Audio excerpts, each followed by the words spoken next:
যুক্তরাজ্যের সাবেক নগরমন্ত্রী টিউলিপ সিদ্দিকের বিরুদ্ধে ফ্ল্যাটের মালিকানা নিয়ে যুক্তরাজ্যের পার্লামেন্টের কাছে মিথ্যাচার করার অভিযোগ উঠেছে। বাংলাদেশ সরকার দুর্নীতি দমন কমিশনের অনুরোধে ৬ লাখ পাউন্ড সমমূল্যের ফ্ল্যাটটি জব্দ করেছে। একই সঙ্গে তার বিরুদ্ধে তদন্ত অব্যাহত রেখেছে সংস্থাটি। কোনো অন্যায় করেননি দাবি করে টিউলিপ ডেইলি মেইলকে বলেন, ২০০২ সালে বাবা মায়ের কাছ থেকে উপহার হিসেবে ফ্ল্যাটটি পেয়েছিলেন এবং বৈধভাবে বোন আজমিনার কাছে ২০১৫ সালে এটি হস্তান্তর করেন। ওই বছর ব্রিটিশ এমপি নির্বাচিত হওয়ার পরই ফ্ল্যাটটি বোনকে দিয়ে দেওয়ার দাবি করেন তিনি। গত মাসে দুর্নীতি দমন কমিশন জানায়, হেবার মাধ্যমে ২০১৫ সালে টিউলিপ ফ্ল্যাটটি আজমিনার কাছে হস্তান্তরের চেষ্টা করেন। হেবা হলো একটি ইসলামিক নথি, যেটির মাধ্যমে পরিবারের এক সদস্য অন্য সদস্যের কাছে ভালোবাসার খাতিরে কোনো কিছু দান করতে পারেন।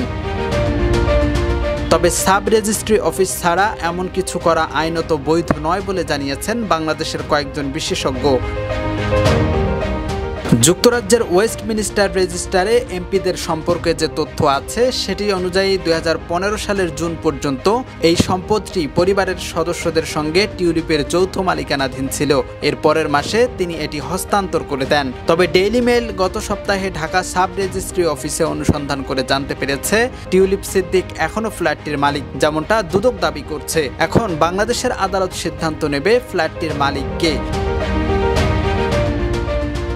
দুর্নীতি দমন কমিশন জানিয়েছে, টিউলিপের হেবা করার বিষয়টিও ভুয়া। যে ব্যারিস্টারের মাধ্যমে এটি করা হয়েছে বলে দাবি করা হয়েছে, তিনি এতে জড়িত থাকার কথা অস্বীকার করেছেন। সঙ্গে অভিযোগ করেছেন তার স্বাক্ষর জাল করা হয়েছে। জাকির হোসাইন, ডেস্ক রিপোর্ট, বাণিজ্য প্রতিদিন।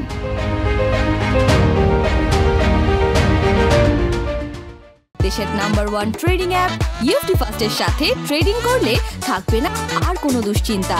সকল তথ্য ও প্রয়োজনে আছে আমাদের অনলাইন সার্ভিস। তাই জেনে বুঝে বিনিয়োগ করুন ইউএফটিসিএল এর সাথে।